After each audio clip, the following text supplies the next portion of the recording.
Menghidupkan malam nisfu Sya'ban ini yang sedikit heboh kadang. Sedikit heboh tentang malam nisfu Sya'ban ini. Apa-apaan tuh orang pada ngumpul-kumpul ngerayain nisfu Sya'ban ini. Bahan baru lagi bagi mereka untuk mencaci mengolok ini. Ahli tasawuf ini, Asy'ariyah ini. Ini apa lagi ini? Untuk puasa Sya'ban, diam mereka, nggak bisa ngomong karena memang ada hadis yang jelas. Biarpun masih ada yang masih kadang-kadang ya komentar-komentar yang nggak pantas. Tapi ini untuk nisfu Sya'ban yang ramai. Jumhur ulama berpendapat bahwa menghidupkan malam nisfu Sya'ban hukumnya adalah sunnah, baik dengan cara beribadah secara bersama-sama atau sendiri-sendiri, dan kita boleh mengisinya dengan bermacam-macam ibadah seperti puasa, sholat dan lain sebagainya. Itulah yang dilakukan para ulama dalam menghidupkan malam nisfu Sya'ban. Kita bahas dulu keutamaan bulan Sya'ban. Disebutkan dalam beberapa hadis sahih tentang keutamaan bulan Sya'ban yang sungguh sangat diperhatikan oleh Nabi SAW. Hadis riwayat Imam Bukhari, Imam Muslim. An Aisyah, dari Sayyidah Aisyah radhiyallahu taala anha, qalat, beliau berkata, "Kana Rasulullah, ada baginda Nabi Muhammad SAW, yasumu hatta naqula la yuftir." Mungkin lebih baik kita membaca terjemahannya saja karena sekaligus barangkali ada kekurangannya. Kita baca Arabnya. Fa maraitu Rasulullah, aku tidak melihat Rasulullah SAW istakmala siyama syahrin, beliau menyempurnakan puasa 1 bulan ila Ramadan, kecuali Ramadan. Wa maraitu, dan aku tidak melihat beliau aktsar siyaman, lebih banyak puasa min Sya'ban minhu fi Sya'ban, daripada Sya'ban. Ini riwayat Siti Aisyah. Beliau berkata, Rasulullah SAW biasa berpuasa sampai kami katakan bahwa beliau tidak berpuasa. Beliau tidak berbuka. Beliau pun berbuka sampai kami katakan bahwa beliau tidak berpuasa. Aku tidak pernah sama sekali melihat Rasulullah SAW berpuasa secara sempurna sebulan penuh selain pada bulan Ramadan. Aku pun tidak pernah melihat beliau berpuasa yang lebih banyak daripada berpuasa di bulan Sya'ban. Baik. Hadis yang diriwayatkan oleh Imam Ahmad, Imam Abu Daud, Imam Nasa'i dan Imam Ibnu Khuzaimah, beliau berkatakan hadis ini adalah sahih. An Usamah, dari Sayyidina Usamah bin Zaid. Qala, beliau berkata, qultu ya Rasulullah, lam araka tasumu syahran, aku tidak pernah melihat engkau berpuasa. Mina syuhru, dari bulan-bulan, ma tasumu min Sya'ban, seperti engkau puasa di bulan Sya'ban. Qala, Nabi, hadis sudah kita sebutkan. Dzalika syahrun yafulun nasu anhu baina Rajabin wa Ramadana wa huwa syahrun turfa'u fil amal li rabbil alamin fa uhibbu an yurfa amali wa ana shaim. Dalam artinya kata Sayyidina Usamah bin Zaid, beliau berkata, aku bertanya, ya Rasulullah, aku tidak melihatmu berpuasa seperti engkau berpuasa di bulan Sya'ban karena seringnya. Beliau menjawab, bulan itu adalah bulan yang dilalaikan oleh banyak orang, yaitu antara Rajab dan Ramadan. Di bulan itu diangkat amal-amal kepada Allah, Tuhan semesta alam, dan aku ingin amalku diangkat dalam keadaan aku berpuasa. Hadis dikatakan Imam Bukhari dan Imam Muslim. An Sayyidah Aisyah radhiyallahu ta'ala anha qalat, lam yakunin Nabi sallallahu alaihi wasallam yasumu syahran akthar min Sya'ban fa innahu kana yasumu Sya'ban kullah. Dari Sayyidah Aisyah, beliau berkata, Rasulullah tidak pernah berpuasa 1 bulan lebih banyak, berpuasa 1 bulan lebih banyak daripada bulan Sya'ban. Maksudnya Nabi tidak pernah berpuasa yang lebih banyak, berpuasa di 1 bulan melebihi daripada. Nabi tidak berpuasa di bulan-bulan selain Ramadan lebih banyak daripada puasa di bulan Sya'ban. Artinya Nabi berpuasa di bulan Sya'ban sangat banyak sekali. Bahkan kata Siti Aisyah, sesungguhnya Rasulullah berpuasa pada bulan Sya'ban seluruhnya. Bahkan pernah ditemukan Siti Aisyah bulan Sya'ban full. Dalam lafaz Imam Muslim menyebutkan riwayat dari Sayyidat Aisyah dengan sedikit berbeda. Kana yasumu Sya'ban kullahu, kana yasumu Sya'ban illa qalila. Ada riwayat lain bahasanya beliau Nabi biasa berpuasa pada bulan Sya'ban seluruhnya, dan hanya sedikit saja hari-hari berbuka beliau di bulan Sya'ban. Hampir semuanya. Dari riwayat yang tersebut di atas sungguh sangat jelas bahwa Nabi Muhammad sangat memperhatikan bulan Sya'ban dengan berpuasa. Selesai. Keutamaan nisfu Sya'ban. Kalau tidak sempat, makanya agak panjang ya, kita lanjut nanti pada pernah. Keutamaan nisfu Sya'ban. Tentang keutamaan malam Sya'ban telah banyak hadis dari Nabi sallallahu alaihi wasallam, di antaranya adalah, tapi banyak memang riwayat palsu tentang nisfu Sya'ban. Riwayat palsu tentang nisfu Sya'ban mungkin perlu dijelaskan. Banyak riwayat palsu, tapi harus hati-hati. Tidak semuanya palsu. Hadis yang diriwayatkan oleh Imam Tirmidzi, Imam Ibnu Majah, Imam Ahmad bin Hanbal, Imam Ibnu Hibban. Beliau berkata hadis ini adalah sahih. Ulama hadis yang mengatakan, bukan kita, mengatakan hadis sahih. Hadis apa sih ini? An Aisyah radhiyallahu taala anha, dari Sayyidah Aisyah qalat waqadtu Rasulullah lailatan fa kharajtu fa idha huwa bil baqi fa qala akunti takhafina ay hafizallahu alayki wa rasuluhu qultu ya Rasulullah inni dhanantu annaka ataita ba'da nisa'ika wa qala inna Allah azza wa jalla yanzilu lailatan nisfi min Sya'ban ila sama'i dunya fa yaghfiru li akthar min adadi sya'ri ghanami kilab. Aku kehilangan Rasulullah, kata Siti Aisyah. Karena waktu itu Rasulullah adalah semestinya di tempatnya Sayyidat Aisyah. Cuman waktu itu Sayyidat Aisyah kehilangan Rasulullah pada satu malam. Kemudian aku keluar dan aku menemukan beliau di pemakaman Baqi. Jadi dari rumah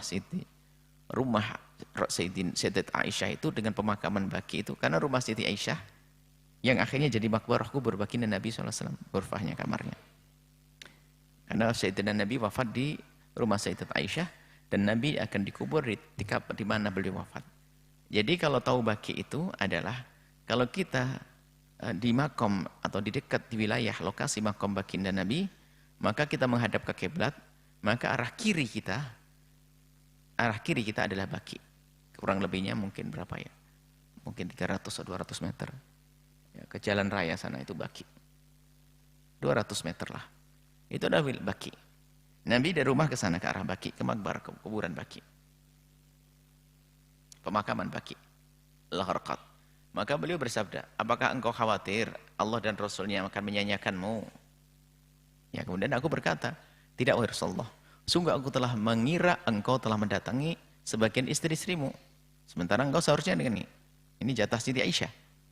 Kemudian Rasulullah bersabda, sungguh Allah menyeru hambanya di malam nisfu Sya'ban. Kemudian mengampuni, menyeru hambanya, memanggil hambanya. Maksudnya aku dengan khusus, seruan khusus. Kemudian mengampuninya dengan pengampunan yang lebih banyak daripada bilangan bulu domba Bani Kilab. Maksudnya pengampunan yang sangat banyak. Jadi ada Bani Kilab itu orang yang punya domba yang banyak. Nyebut dombanya saja kalau sudah domba terbanyak di tempat itu. Ternyata hitungannya bukan hitungan dombanya, bulu dombanya. Maksudnya itu kalau membuat misal itu kan, kalau orang mencontohkan yang gede itu kan, wallah, setinggi gunung Himalaya. Padahal dengan, kenapa harus Himalaya? Karena yang paling tinggi gunung ya Himalaya. Ya. Padahal mungkin yang itu maksudnya lebih tinggi lagi. Seperti itu. Jadi maksudnya pengampunan yang banyak sekali. Domba Bani Kilab adalah gerombolan domba terbanyak di Jazirah Arab di waktu itu. Nah, ini nisfu Sya'ban dibahas kan gitu. Rasulullah menyebut malam ini, malam nisfu Sya'ban, malam itu. Nah, tentunya nanti kita sudah paham bagaimana mereka tetap mengatakan berita hadis itu dhaif, tidak bisa dipakai hadis itu. Sudah Ibnu Hibban mengatakan sahih. Mungkin dia merasa lebih hebat dari Ibnu Hibban, dan mungkin Ibnu Hajar salah juga dalam mentasih hadis. Tapi yang mengatakan, yang mengambil hadis ini pun bersandar dengan seorang ulama hadis yang mengatakan hadis ini sahih. Hadis yang diriwayatkan oleh Imam Ibnu Majah dan Imam Baihaqi. An Ali bin Abi Thalib qala Rasulullah sallallahu alaihi wasallam idza kanat lailatul nisfi min Sya'ban wa qumu lailaha wa sumu naharaha fa inna Allah ta'ala yanzilu fiha li ghurubi syamsi ila sama'id dunya fa yaqulu ala min mustaghfirin li fa aghfir lahu ala mustarjikun fa arzuqah ala mubtala fa u'afiyah ala kada hatta yatlu' al-fajru. Jadi Sayyidina Ali bin Abi Thalib bahwasanya Rasulullah bersabda, apakah tiba malam nisfu Sya'ban? Apabila tiba nisfu Sya'ban, salatlah pada malamnya dan puasalah di siang harinya. Karena Allah menyeru hamba-hambanya di saat tenggelamnya matahari, terbenamnya matahari. Lalu berfirman, adakah yang meminta ampun kepadaku, niscaya aku akan mengampuninya. Adakah yang meminta rezeki kepadaku, niscaya aku akan memberikannya rezeki. Adakah yang sakit, niscaya aku akan menyembuhkannya. Adakah yang demikian, macam hajat, apa yang punya hajat ini. Yang memohon kepadaku maksudnya, adakah yang demikian maksudnya, ada yang minta kepadaku akan aku kasih sampai terbit fajar. Dan tidak kita pungkiri hadis ini adalah tidak semua mengatakan sahih, banyak mengatakan hadis dhaif. Artinya ini adalah hadis yang mutalaf, yang biasa. Memang untuk jadi sandaran amal baik tidak harus hadis itu mutawatir, sahih, yang derajat nomor 1, tidak. Baik, mungkin hadis ini dibuang oleh mereka. Oke, tapi yang lainnya masih ada. Ini adalah termasuk yang dikatakan hadis ini yang paling dianggap dhaif ini yang barusan kita sebut. Yang mengatakan adanya puasa di bulan yang paling dhaif. Paling dhaif. Tapi kita hadirkan di sini untuk penambahan saja. Hadis berikutnya riwayat Imam Abu Nuaim dan dikatakan sahih oleh Imam Ibnu Hibban lah, ini kita yang ada pentasahihnya. Begitu juga Imam Tabrani berkata semua perawinya adalah orang yang bisa dipercaya, thiqah.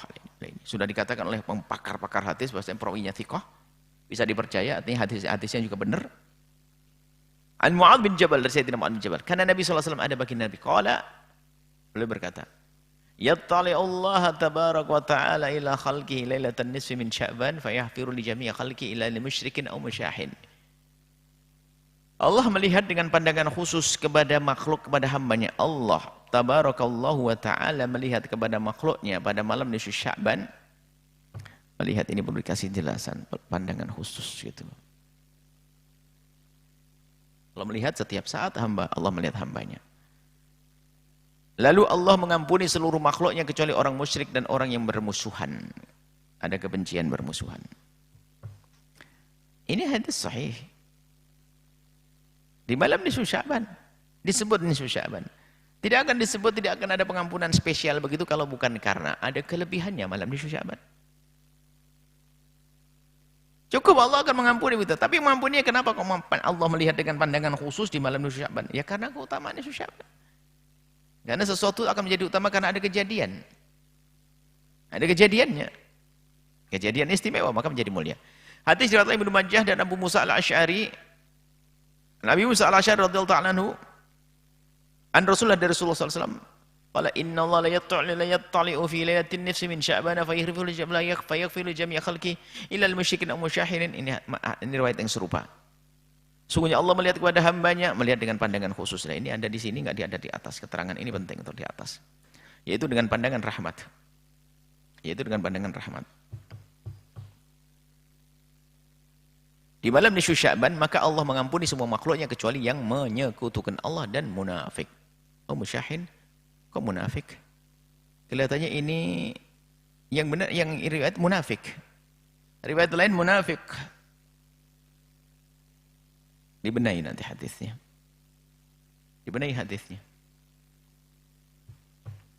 Yang jelas nisfu Sya'ban itu terjadi. Pandangan Allah khusus di malam nisfu Sya'ban. Baik, itu adalah gambaran tentang riwayat dari Nabi SAW bahwasanya malam nisfu Sya'ban adalah ada malam yang diistimewakan, dikhususkan oleh Rasul, disebut oleh Rasul, bukan malam-malam biasa seperti yang lainnya. Tidak akan Nabi sebut kecuali karena ada kelebihannya. Lalu kita kembali kepada para ulama, apa pandangan para ulama kepada malam nisfu Sya'ban? Al-Hafidz Ibnu Rajab Al-Hambali berkata dalam kitab Lataif Ma'arifnya, wa lailatun nisfi min Sya'ban kanat tabi'una min ahli Syam ka Khalid bin Ma'dan ومقهول لقمان بن عامر وغيرهم يعظمونها ويجتهدون فيها في العبادة وعنهم أخذ الناس فضلها وتعظيمها. Dan malam nisfu Sya'ban adalah malam yang para tabi'in negara Syam seperti Khalid bin Ma'dan, Makhul, Luqman bin Amir dan yang lainnya, mereka mengagungkan malam nisfu Sya'ban dan mereka bersungguh-sungguh dalam beribadah di malam tersebut, dan dari merekalah umat Islam mengambil paham keutamaan dan keagungannya. Lalu dari mana mereka melakukan dari orang Syam itu? Ya dari hadis Nabi tadi. Jangan sampai, oh ini kan pendapatnya Mukhul sama Khalid bin Ma'dan dan ini. Oh bukan, mereka yang melakukan itu juga ada sandarannya tadi kita sebutkan. Ibnu Hajar melanjutkan waqtalafa ulama ahli Syam fi sifati ihya'iha. Kemudian ulama ahli Syam itu berbeda tentang cara menghidupkannya. Ala qaulin dua pendapat ahadihima. Annahu yustahabu ihya wa jama'atan fil masjid kana Khalid bin Ma'dan wa Luqman bin Amir wa ghairuhuma yalbasuna fiha ahsana thiyabihim wa yatabakharuna wa yaktahiluna wa yakumuna fil masjid lailatahum tilka wa wafaqahum Ishaq ibn Rahawai wa dhalika fi dhalika wa qala fi qiyamiha fil masjid jama'atan laysa dhalika bi bid'atun. Qala fi qiyamiha fil masjid jama'atan laisa min dzalika bi bid'atin. Terjemahnya, dan ulama Syam berkata berbeda pendapat di dalam cara menghidupkan malam Sya'ban. Pendapat pertama disunnahkan menghidupkan cara berjamaah di masjid. Maksudnya rame-rame lah biar saling mengingatkan. Bukan berarti harus sholat berjamaah. Bukan, maksudnya berkumpul di masjid, hidupkan masjid supaya nggak ngantuk. Kalau di rumah itu zaman dulu. Kalau zaman sekarang tambah parah lagi. Di rumah ada televisi, ada macam-macam, internet. Dan para ulama tersebut di atas mereka mengenakan pakaian yang paling bagus yang mereka miliki, serta membakar kayu harum, tabakharuna. Lalu menggunakan celak. Wa yakatahilun. Dan pendapat ini disetujui oleh Ishaq bin Rahawai. Dan beliau berkata, ini bukanlah sebuah bid'ah. Kalau Syafi'i, Imam Syafi'i mengatakan, balaghana, telah sampai kepada kami, anna doa, sungguhnya doa itu istabaju dikabul fi khamsi layal, dan di 5 malam. Lailatul Jum'ati, malam Jumat, wal Idain, malam 2 hari raya, wa wal Rajab, wa nisfu Sya'ban. Nisfu Sya'ban, Imam Syafi'i mengatakan begitu, ada sandarannya. Rasulullah di dalam riwayat Rasulullah pergi ke Baqi' dan berdoa. Banyak riwayat-riwayat, tidak kita sebutkan semuanya. Imam Syafi'i telah berkata, telah sampai berita kepada kami bahwa doa akan dikabul di 5 malam. Malam Jumat, malam 2 hari raya, malam Rajab, malam nisfu Sya'ban.